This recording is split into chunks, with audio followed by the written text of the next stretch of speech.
by a visual artist called Splinter Frames. So I think I then dragged it in and I slowed it right down to be like that. I think was the bit where I was like, okay, I understand combining this with that starts to feel like a song. Life goes on in my head and I'm solo. By coincidence, I found this other video and I was like, oh, that reminds me of the feeling of the other sample. And so then I tweaked the chords so that it would be the same sonic but in this world. And then I was like, okay, what would be cool is if he like has changed his perspective on what he was talking about in the first half. So the idea then was to have him doing the same lines, but some of him is pitched up so it sounds like him younger talking to himself. It was basically through, I have all these like folders on my phone of things I'll find online or on Instagram or on YouTube or a million other places. And just this folder of ideas, little bits of vocal, little bits of music or someone drumming or someone playing. And one that I had was this video here, which is by a visual artist called Splinter Frames, who I've since met, who's amazing. And I'd had that saved for ages. I just loved, and I also loved the way he made it feel. So I think I then dragged it in and I slowed it right down to be like, and tuned it. And then I put it into Melodyne here to like, basically in this one you can make the, oh, have you got my, oh nice. I've got your Very screen. pro. Yeah, we've upped our game. We've upped our game. I can see what you're doing really now. Nice. It's so good. Yeah, so on here you can do polyphonic pitch changing, where, so like I'll show you, like if I hit record on that. Previously, you could only do this on monophonic parts that were just one melody.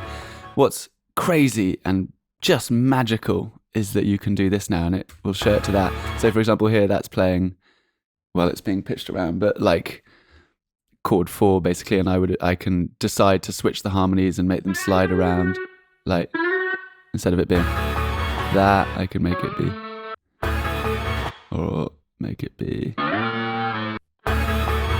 hold on, changing the bass will be the most powerful change. If I make that chord 1.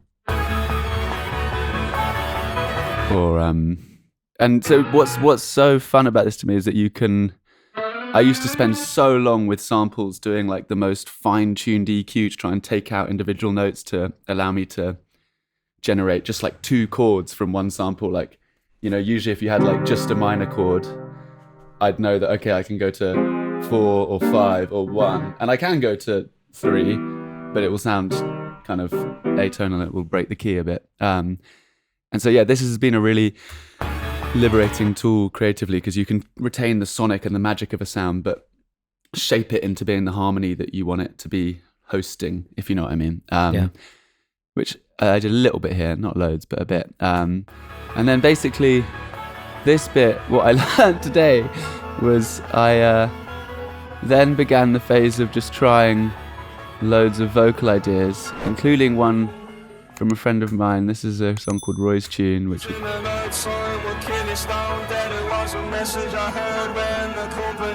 Grian, which sounds sick. I do like it. I love that vocal. I've tried a million different ideas with that. And I tried a million different things, and none of them felt right to me. And then I tried drums,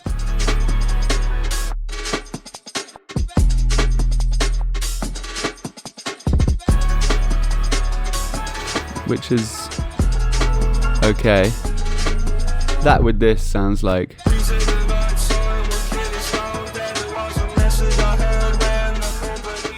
And so these are all from a whole collection of different folders that you've got. Vocals that I've amassed. Yeah, that part, I was thinking this morning, that part of the process is it's an impossible one to show on my screen, and it's like 50% of it, which is just listening to records and being like, that bit, this bit. And then I'll usually like you can see there, try bits that I love over lots of different things until I find a kind of lock in. And similarly with the percussion or the drums or something, you've got like here I tried it with loads of different, like these are I'll make drums when I'm not inspired, and I'll just call them sample me. So at the bottom there's like 8 different versions of groove, so I can just quickly try it over like some different palettes and see what feels like it's starting to lock. The other thing that's on the master there is a sound shifter, because I find it's really helpful to just be able to really easily just change the key, because the whole feeling is changed so drastically by like whether or not it's like the difference in feeling between that and just like a tone like is huge. And quite often we're quite into like, once the record is done, recording it through tape and pitching it down like half a semitone, so you fall between keys, so it'd be like 30 cents lower, or 40 higher or whatever. This episode is being supported by Tape It, the iPhone app made specifically for musicians. If you, like many of our guests, use voice memos, then switching to Tape It is an obvious choice. And now, Tape It has layering. This means you can record over your voice notes, try out top lines, stack harmonies, build up instruments, jam with yourself, and so much more. Layering is such an exciting addition to Tape It's long list of features to help you stay creative and organized, including the ability to record straight from your lock screen, set markers, add notes, and add photos of settings. You can easily import your old voice notes, sync to the cloud, and create shared playlists with co-writers and bandmates. So, head to the link below to install Tape It and use the promo code TAPENOTES to receive a whopping 20% off Tape It Pro. And now, back to the episode. And you already had the Blanco? I probably, yeah, because I can see here there's like 5 in the session, so that means I'd probably been trying to find different songs. Like quite often I'll Frankenstein a few different records of one person into, and then basically what I'll do is just listen through it over and over again in this shape and just start chopping, and then I'll do it like.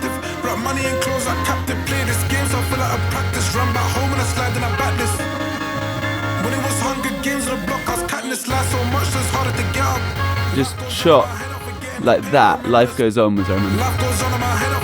Life Goes On, it's then here. And then, so I'd start to like make it.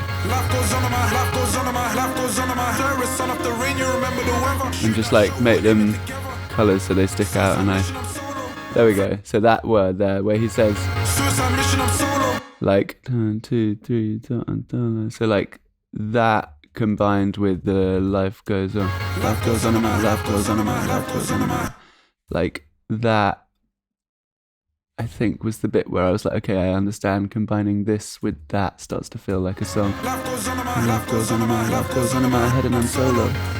Like that then became a framing line that recontextualized all the other lines in a way that I understood better when it was like life goes on and life goes on in my head, but I'm solo. And then all the other lyrics, once that line kept happening again and again, started to feel like this collage of memories of these different moments. Like when he then says like,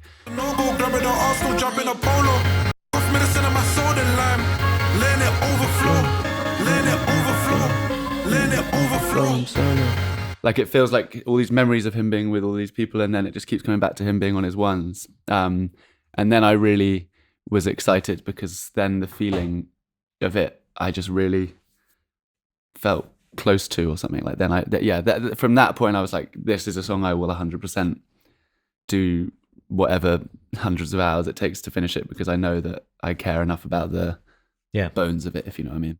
Oh, actually, look, let me show you this, because this was the idea that really helped find its like final form, which was that like I kind of got to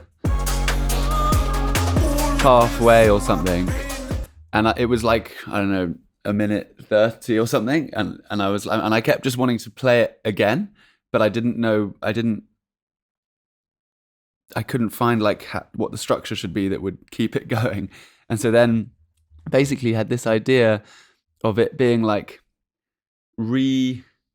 you like kind of, it's like a kind of a pull up, but it's like a recontextualized pull up. So instead of just pulling it up and just playing the song twice in one song, it's like at the halfway point, it stops and goes like, yeah,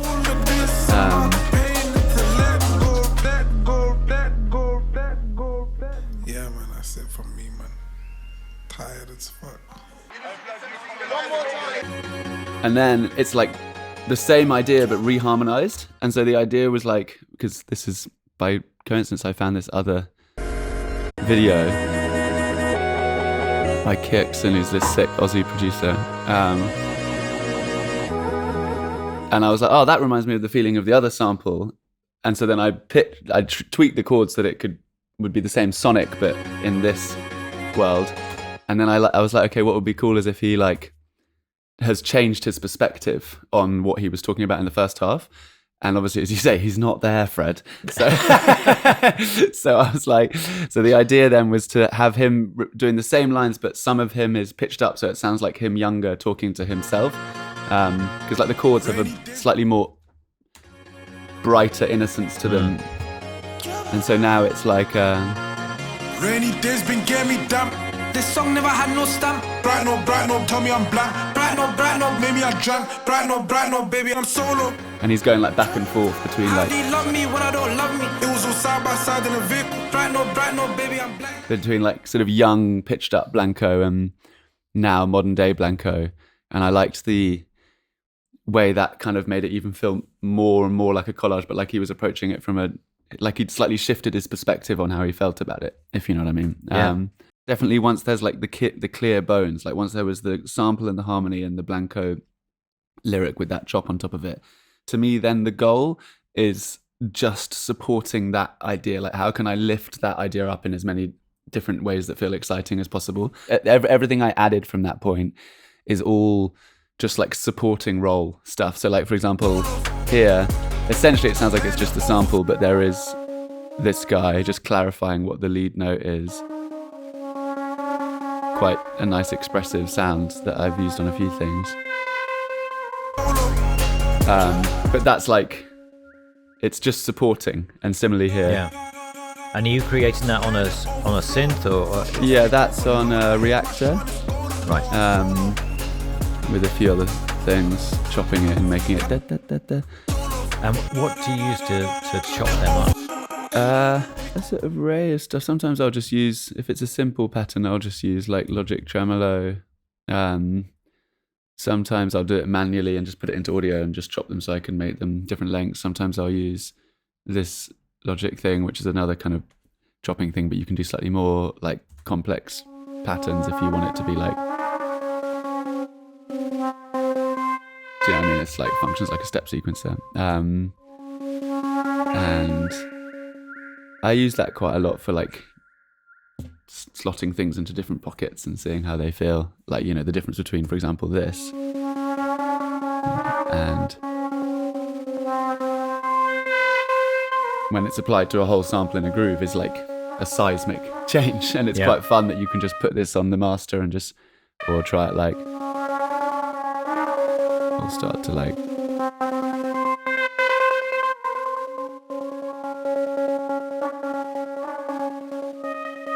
quite nice making it 7 notes long, because then it will always go out of time with a 4-bar. So if you're like, it's like endlessly rhythmically polyphonic. If there's 7, not 8, or 15, not 16. So yeah.